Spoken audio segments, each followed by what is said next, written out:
Assalamu alaikum dear students, welcome to Pass Education System largest online institute for your ANTI-test preparations.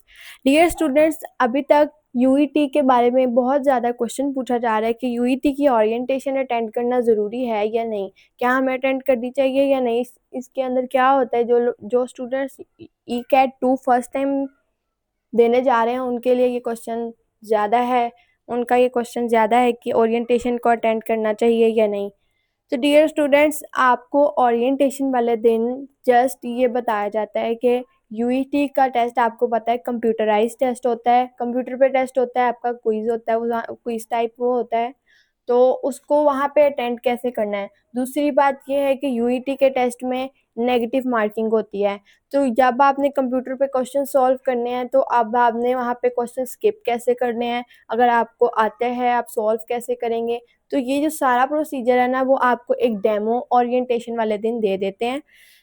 लेकिन अगर आप लोग attend नहीं करना चाहते, अगर आप लोग, अब यहाँ पे क्वेश्चन ये है कि ओरिएंटेशन कंपलसरी है या नहीं, अगर आप लोग नहीं अटेंड करना चाहते तो डोंट वरी, कोई मसला नहीं है, ये ज़रूरी नहीं है, आप लोग छोड़ सकते हैं। इसके अंदर जो आपको बातें बताई जाती हैं वो मैं आपको भी इस वीडियो में बता देती हूँ। सबसे पहले तो आपने ये देखना है कि आपको कौन कौन से डॉक्यूमेंट्स रिक्वायर्ड हैं। आपके एडमिट कार्ड पे लास्ट पे आपकी सारी इन्फॉर्मेशन लिखी होगी कि आपको जब आपका टेस्ट होगा तो आपके पास एडमिट कार्ड के अलावा कौन कौन से डॉक्यूमेंट्स आपके होने चाहिए। आपका मैट्रिक या इंटर का रिजल्ट कार्ड होना चाहिए, या फिर आपके पास डोमिसाइल होना चाहिए, या आपके पास आईडी कार्ड और पासपोर्ट होना चाहिए, या फिर एनी कोई इनमें से कोई भी ऐसा डॉक्यूमेंट जिसके अंदर से आपकी फ़ोटो आईडी शो होती हो। अगर आप लोग डॉक्यूमेंट्स लेके जा रहे हैं मैट्रिक या इंटर का रिजल्ट कार्ड, तो उसको ओरिजिनल को लेके जाएँ, क्योंकि अगर आपका उनको फ़ोटो आईडी आपका आइडेंटिफ़ाई वो नहीं कर पाए ना, वो या वेरीफ़ाई नहीं कर पाए, तो वो आपको अगर बिठा भी देंगे ना टेस्ट में, तो बाद में आपका रिज़ल्ट ब्लॉक हो सकता है। तो बेहतर ये है कि आप अपने डॉक्यूमेंट्स को साथ लेके जाएँ, और ऐसा डॉक्यूमेंट लाज़मी लेके जाएँ जिससे आपकी फ़ोटो आईडी आइडेंटिफ़ाई हो जाए। अब जब आपके जो डॉक्यूमेंट्स हैं ये वेरीफ़ाई होंगे, उसके बाद वो आपको कैमरा में कैप्चर करवाएँगे, वहाँ पे कैमरा लगा होगा, वहाँ पे वो आपको कैमरे में कैप्चर करवाएँगे।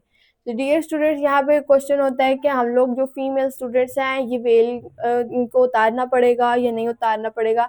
तो तब आपको वो कैप्चर करने के लिए, अपनी फ़ोटो आइडेंटिटी के लिए आपको अपनी वेल उतारनी पड़ेगी, क्योंकि उन्होंने आपको कैमरा में कैप्चर करना है, ठीक है? उसके बाद आपको आप बेशक वेल कर लें, उसका कोई इश्यू नहीं है।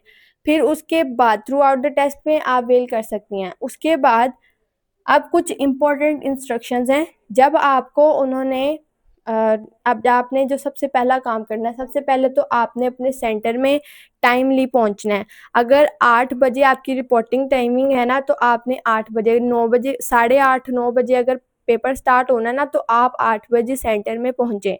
सेंटर में पहुंचे क्योंकि आपका एग्ज़ाम जो है वो कंप्यूटर पे स्टार्ट होना है, और उसमें आपने सॉफ्टवेयर के ऊपर लॉगिन करना है। तो अगर बिलफर्ज कोई इशू आ जाता है, आपकी वेरिफिकेशन में जो टाइम लगता है, तो वो इस आधे घंटे में जो पहले से आप आ चुके हो उसके अंदर कंज्यूम हो जाए, आपके टेस्ट का टाइम डिडक्ट ना हो। क्योंकि जब टाइम स्टार्ट हो जाएगा सॉफ्टवेयर में, अगर आपको लॉगिन करने में टाइम लगेगा तो आप लोगों का टाइम डिडक्ट हो जाएगा, ठीक है? ये एक बिगेस्ट मिस्टेक है जो स्टूडेंट्स करते हैं। तो आपने क्या करना है, सबसे पहले आधा घंटा पहले, अपने टेस्ट स्टार्ट होने से आधा घंटा पहले आपने सेंटर में पहुंचना है। उसके बाद अपनी वेरिफिकेशंस करवाने के बाद आपको वो जो भी सीट अलॉट करेंगे, आपने उस सीट पे जाना है। आपने उसका कंप्यूटर चेक करना है, अगर तो वो ऑन है, वर्किंग कर रहा है, उसका सॉफ्टवेयर खुला हुआ है, तो आपने वहाँ पे बैठ जाना है। अदरवाइज़ आपने वहाँ पे एग्ज़ाम स्टाफ को इन्फॉर्म करना है कंप्यूटर नहीं चल रहा या वो सॉफ्टवेयर नहीं खुला हुआ। आपके कंप्यूटर पे सॉफ्टवेयर भी खुला होता है, अगर आपका सॉफ्टवेयर नहीं खुला आप उनको इन्फॉर्म करें, ठीक है? अब आपने देखना है कि आपका कंप्यूटर चल रहा है या नहीं है, आपने देख लिया, अगर नहीं है तो आपने एग्ज़ाम स्टाफ को बता दिया, ठीक है? अब यहाँ पे अब आपके सामने सॉफ्टवेयर इस तरह से ओपन होगा, ये इंटरफेस होगा। जब जैसे आप सॉफ्टवेयर ओपन हुआ होगा ना, तो आपके सामने ऐसी स्क्रीन होगी। जैसे आप कंप्यूटर पे जाएंगे, यहाँ पे आपने अपना करना स्टूडेंट लॉगिन। आपके एडमिट कार्ड के ऊपर यूज़र नेम और पासवर्ड लिखा हुआ है, वो आपने यहाँ पे पुट करना है, ठीक है? अगर आप पासवर्ड को चेक करना चाहते हैं, यहाँ पे आप यहाँ पे ये शो पासवर्ड का जो ऑप्शन है यहाँ पे आप क्लिक कर दें। यहाँ से आप क्लिक करके अपना पासवर्ड देख के अच्छे से देख के फिर आप इसको यहाँ से इस पे क्लिक करके लॉगिन पे इस तरह से क्लिक करके आपने इसको लॉगिन कर लेना है। ये आपका स्टूडेंट लॉगिन हो जाएगा। इसके बाद आपके सामने एक ऐसा इंटरफेस खुलेगा। इस इंटरफेस के ऊपर आपको यहाँ पे बताया जाएगा yes I have this test combination. ये यहाँ पे ITEC लिखा है, ये एक पैटर्न में लिखा है। आपने ये चेक करना है कि जो यहाँ पे आपके कॉम्बिनेशन है, अगर आप प्री इंजीनियरिंग के स्टूडेंट हैं तो क्या आपका यहाँ पे लिखा हुआ है फिजिक्स, केमिस्ट्री, मैथ्स और इंग्लिश। आपके ये 4 कॉम्बिनेशन होने चाहिए। अगर आप ICS के स्टूडेंट्स हैं तो आपके कॉम्बिनेशन होने चाहिए कंप्यूटर साइंस, फिजिक्स, मैथ्स और इंग्लिश। और अगर आप बायो के हैं तो आपके सब्जेक्ट यहाँ पे होने चाहिए बायोलॉजी, केमिस्ट्री, फिजिक्स और इंग्लिश। ये 4 कॉम्बिनेशन अगर आपके यहाँ पे मेंशन हैं तो आपने यहाँ पर इसको क्लिक कर देना yes I have this combination का। यहाँ पे ये यहाँ पर आपने अपना टिक मार्क कर देना है। जब आप टिक मार्क कर देंगे तो आप यहाँ पर नेक्स्ट पे क्लिक करेंगे। इसके बाद आपका एग्जाम स्टार्ट हो जाएगा। यहाँ पर आपकी कुछ स्टूडेंट डिटेल्स आएंगी। स्टूडेंट आपका रोल नंबर लिखा हुआ आएगा, यहाँ पे आपका नाम लिखा आएगा, आपका फादर नेम, आपका CNIC, जेंडर, आपका डे, आपका सेशन कौन सा है, आपका टेस्ट कॉम्बिनेशन जो अभी आप पीछे सिलेक्ट करके आए हैं। डियर स्टूडेंट्स, यहाँ पे एक बात ध्यान से सुने, जो इससे पहले वाला स्टेप था ना, यहाँ पे ये कॉम्बिनेशन वाला, अगर आप पे यहाँ पे कॉम्बिनेशन वो नहीं है जो आपके बैकग्राउंड FSC बैकग्राउंड में जो आपका कॉम्बिनेशन था वो यहाँ पे मेंशन नहीं है। फॉर एग्जांपल आप प्री इंजीनियरिंग के स्टूडेंट हैं और आपका यहाँ पे बायो, केमिस्ट्री, फिजिक्स और इंग्लिश का कॉम्बिनेशन लिखा है तो आपने नेक्स्ट बिल्कुल नहीं करना।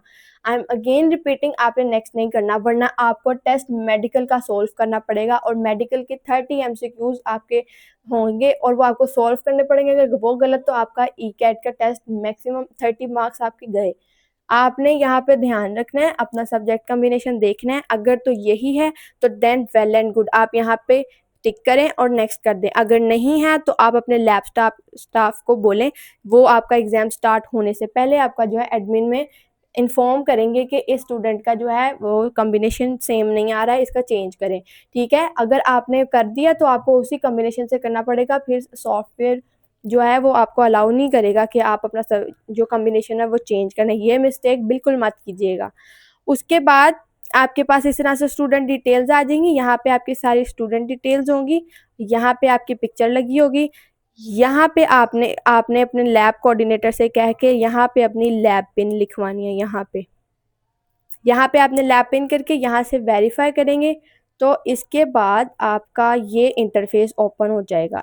ये इसके ऊपर आपकी कुछ इंस्ट्रक्शंस लिखी होंगी, वो मैं अभी आपको गाइड करती हूँ कि इंस्ट्रक्शंस आपको क्या बताई जाती हैं। आपके पास अगर तो टाइम हो, यहाँ पर time left to exam start exam ये लिखा होता है। अगर तो ये इस तरह से कंप्लीट 000 हो जाए, इसका मतलब अब आपका एग्जाम स्टार्ट हो चुका है।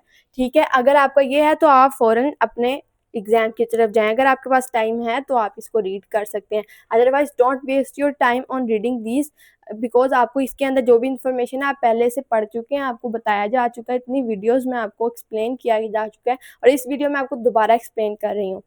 तो डियर स्टूडेंट्स, इसके अंदर जो उसने आपको बताया वो ये है कि ECAT के सॉफ्टवेयर के अलावा आपके पास कोई डिजिटल डिवाइस ना हो, आपके पास कोई सॉफ्टवेयर दूसरा खुला ना हो आपके कंप्यूटर पे। ठीक है, सेकेंडली आपके 100 क्वेश्चंस होंगे, 100 MCQs होंगे, उनके 4 ऑप्शन होंगे। आपको 100 मिनट्स मिलेंगे सॉल्व करने के लिए क्वेश्चन।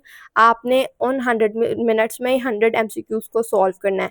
आपने you can only select one option for each question. Once you have selected the option, just save and next button to save your response and go to the next question। इसके बाद आपने you can change your selected option before you click the save and next button. यहाँ पे जो सारी information है मैं आपको थोड़ी डिटेल में यहाँ पे बताती हूँ। आपके सामने बस जब ये इंटरफेस आएगा ना, इसके अंदर ये इन्फॉर्मेशन जो गिवन है वो मैं अभी आपको कंप्लीटली बताती हूँ। उसका सॉफ्ट जो इंटरफेस है ना टेस्ट का, जो वो मैं खोल के बताती हूँ।